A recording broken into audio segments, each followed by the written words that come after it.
Assalamualaikum warahmatullahi wabarakatuh. Alhamdulillah, dah 30 Ramadan kita.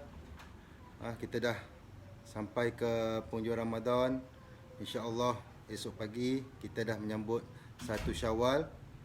Semoga sama-sama kita meraihkan kemenangan ini dengan penuh bermanfaat dan penuh dekatkan diri kita lagi dengan Allah SWT.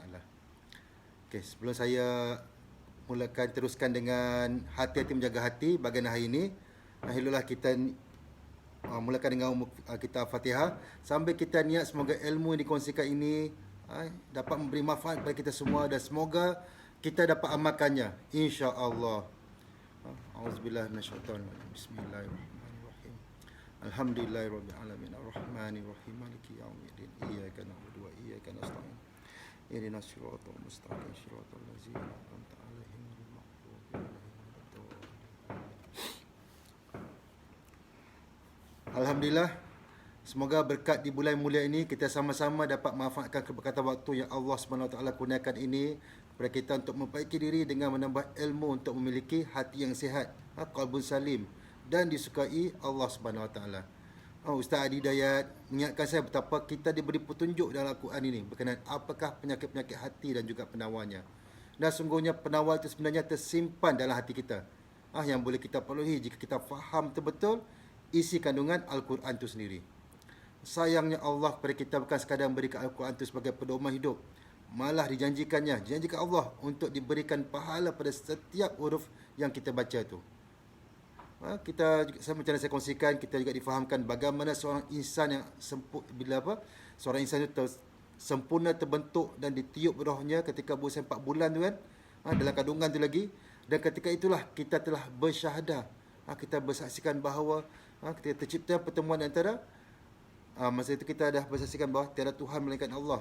Dan ketika itu juga terciptanya pertemuan di antara takwa dan nafsu yang akan pengaruhi diri kita yang diistilahkan sebagai hati. Dalam Al-Quran itu sendiri, takwa disebut sebanyak 115 kali. Begitu juga dengan nafsu, juga disebut dalam Al-Quran sebanyak 115 kali. Ini menandakan seakan-akan ada peluang untuk kita melakukan kebaikan. Pada masa yang sama, kita juga ada peluang untuk melakukan keburukan. Kemudian saya kongsikan lagi bagaimana kita diajar untuk membangun hubungan dengan Allah SWT dalam menguruskan hati untuk berjuang mengalahkan bisikan dan godaan syaitan. Macam mana syaitan yang janji untuk tak akan berhenti goda kita, dari kiri, kanan atau bawah dan belakang. Itu kita kena berhati-hati dengan syaitan sebab dia telah berjanji, memang dia telah, itu yang dia minta kepada Allah untuk dia terus-menerus menggoda kita. Sungguhnya kita kena ingat solat itu adalah ibadah yang melatih kita untuk berhubung dengan Allah SWT. Bila kita bangun hubungan kita dengan Allah, antaranya adalah dengan mendirikan solat. Dan pada yang sama kita meningkatkan sifat takwa dalam diri kita. Tapi kita kena ingat, dalam kita untuk usaha kita untuk munculkan sifat takwa itu, kita kena berhati-hati supaya solat kita haruslah betul. Bacaan Al-Quran kita juga haruslah betul dan kita faham betul-betul. Kita sentiasa kena berzikir, sentiasa kena ingat Allah dan janganlah kita mengeluh. Perbanyakkanlah bersabar. Itu yang kita perlukan. Sepanjang kita nak jaga hati kita ini juga, kita kena tahu bagaimana kita boleh bersihkan hati kita dengan 5 perkara. Saya ada kongsikan awal-awal tu. Saya pun ada pernah kongsikan bagaimana ia dilakukan oleh OPIK dari Indonesia, iaitu ubat hati. 5 perkara yang dapat membersihkan hati. Yang pertama, perbanyakkan baca Al-Quran dan kita faham maknanya. Yang kedua, kita solat malam, kita dirikanlah. Yang ketiga, kita berkumpullah dengan orang-orang soleh. Yang keempat, perbanyakkanlah berpuasa. Dan kelima, perbanyakkanlah berzikir. Kelima-lima perkara inilah yang dapat membersihkan hati kita, supaya kita dapat jaga, kita dapatkanlah amalkan benda-benda kelima-lima ni, insya-Allah. Sebab kita kena ingat, segala sesuatu itu bermula dari niat atau sifat emosi kita sendiri. Sebanyak mana pun kalau kita miliki ilmu, kalau kita tak gunakan ilmu itu dengan betul ataupun dengan motivasi rendah atau emosi yang datang dari nafsu, ia sebenarnya akan menghancurkan kita. malah ia akan jauhkan kita dari rezeki kita tu. So kita kena tengok. Kalau kita ada ilmu tu, kita naikkan melalui emosi, bukan datang dari nafsu, tapi datang daripada takwa. Tu kena ingat. Sebab tu penting untuk kita belajar ilmu berkenaan emosi jiwa ini. Itu melalui meter jiwa ataupun spiritual meter ataupun spektrum jiwa seperti yang dikongsikan oleh Ustaz Nasrullah dan juga Profesor Dr. Muhaya. Meter jiwa ini menjadi panduan untuk kita. Bagaimana kita nak tahu kedudukan emosi kita. Sama ada kita ni berada di zon nafsu ataupun di zon takwa. Macam mana saya kongsikan, zon nafsu dan takwa ni ada 8. Nafsu kita refer to negatif, semua yang negatif. Daripada -1 sampai -8. Betul juga zon takwa kita rujuk pada yang positif saja. So zon nafsu tu kita ada -1, iaitu penonjolan diri. -2 kemarahan. Bila kita tunjuk diri, kita boleh jadi kita jaga, kita akan -2, jadi kita mudah jadi marah. Tak jaga lagi, kita jadi -3, iaitu kita ada tamak, penting diri. Itu kalau itu tak jaga lagi, kita akan jadi pergi ke -4, iaitu rasa takut. Bila rasa takut tu, itu akan jadi kepada kita -5 pula, keresahan. Lepas -5, kita akan putus asa, iaitu -6. Bila orang resah, dia risau, dia dia jadi anxiety apa semua tu kan, dia jadi depression, dia akan putus asa. Bila -6 putus asa tu, dia boleh jadi kepada -7, iaitu rasa bersalah. Rasa bersalah ni kalau tak jaga betul-betul, tak rawat hati ni, dia akan jadi -8, iaitu hilang akal. Kalau -8 ni yang kita sampai dah tak ingat pada Allah dah. Kita buat sampai tak fikir apa dah. So kalau kita nak atasi zon nafsu ni, negatif, perkara negatif ni, kita timbulkan kita punya sifat-sifat daripada zon takwa, itu positif, mulai dengan +1, iaitu kenali diri. Kita lagi dengan +2, iaitu bekerjasama, kita hidup bermasyarakat.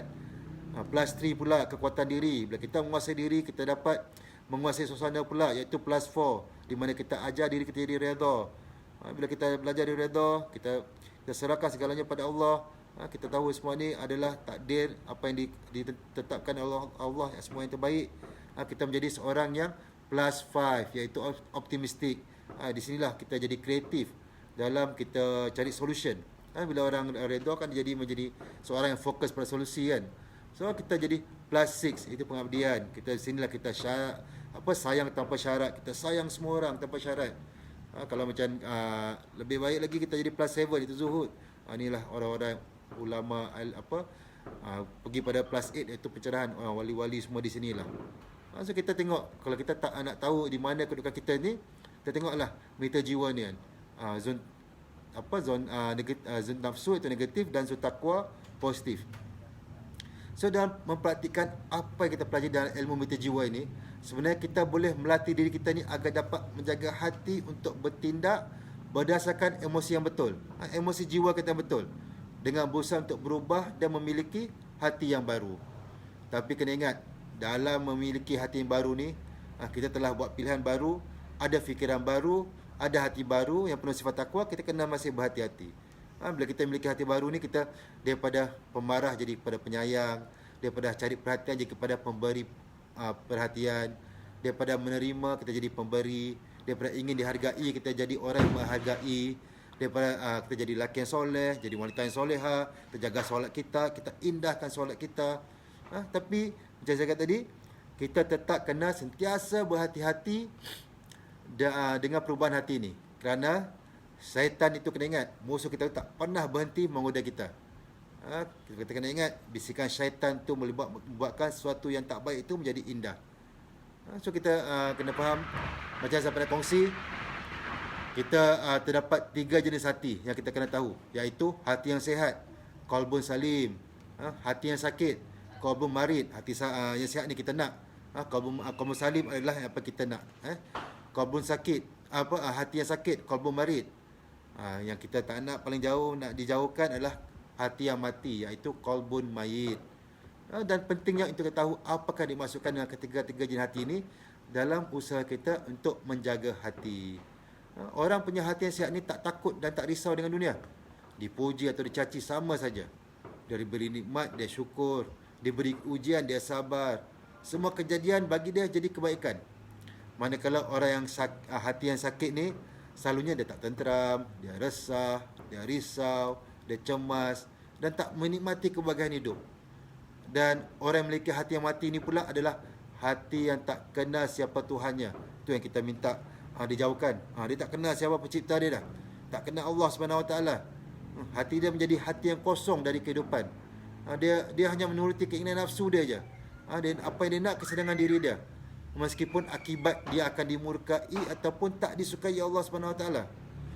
Semoga kita sama-sama, kita semua serta keluarga kita dijauhkan daripada jerumus dari hati yang mati atau kabur mayit ini.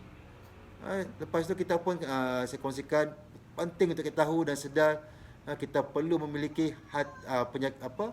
kita tahu sama ada kita ada penyakit hati atau tidak. Kita fahamilah apakah itu penyakit hati agar kita dapat membersihkan dia sebelum ia menjadi hati yang mati. Seperti yang dikongsikan oleh Ustaz Agim. Ustaz Agim suka pakai akronim kan, iaitu tengil.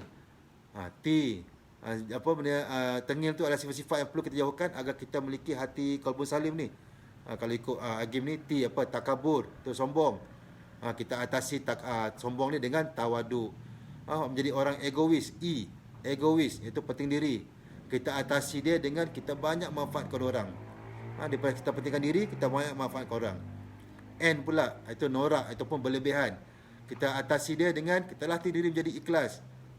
Kita latih menjadi ikhlas. Kan Malaysia ada lima latihan jadi ikhlas. Tak ingin amalan kita dilihat orang, tak ingin amalan kita diketahui orang, tak takut dikeji, tak ingin dipuji, tak ingin dihargai, tak ingin dikagumi dan tak ingin budi kita dibalas. Itu kita ingat, latih diri jadi ikhlas. G pula adalah garang, iaitu galak. Atasi dia dengan kita bersabar dan bersantun. Kita santun orang, menyantuni orang. I iaitu iri, dengki. Kita atasi dia dengan banyaklah beristighfar. Istighfar aja. Macam saya sharekan, yang paling bagus kita istighfar bila kita dalam keadaan stres pun kita istighfar daripada nenangkan kita. Itu lagi kita ambil kesempatan sebelum subuh tu, 15 minit ke 30 minit sebelum subuh tu, istighfarlah banyak. Kerana Allah telah janjikan masa tu kalau kita istighfar banyak, kita akan dapat pengampunan Allah. Yang kedua, doa-doa kita dimakbulkan, insya-Allah. Dan L iaitu licik, pandai menipu. Kita atasi dia dengan istiqamah menjadi seorang yang jujur. Dan samping itu, betapa syirik kecil dan munafik juga merupakan penyakit hati yang sangat berbahaya kerana ia boleh membuat kita semakin jauh dengan Allah SWT. Dan seterusnya membuatkan hati kita menjadi hati yang mati. So, yang lebih bahaya pada kita tak sedar kerana sifat syirik kecil ni dan munafik ni buatkan kita kadang tak tahu kita ada benda tu.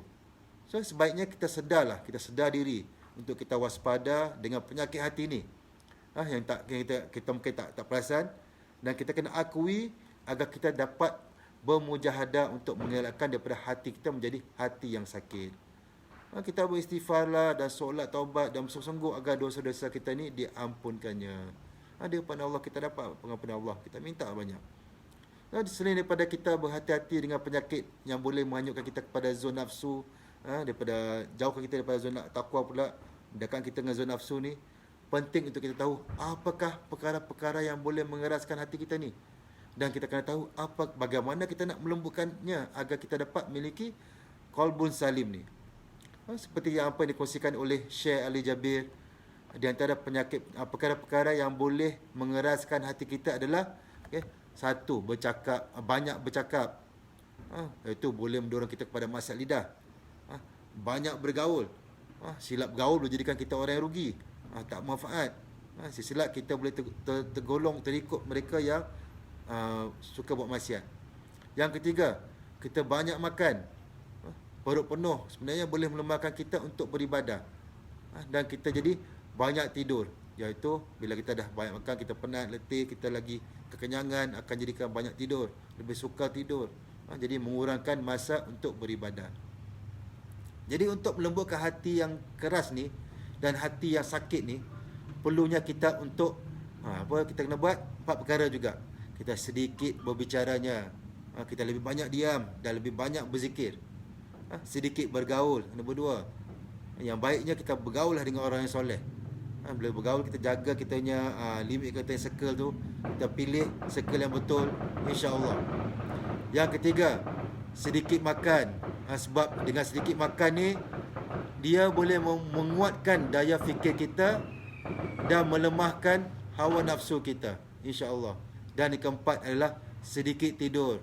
Terutamanya dalam di malam hari kan, agar kita lebih banyak masa untuk beribadah. Kita kena tahu macam mana kita nak dapat quality sleep tu kan.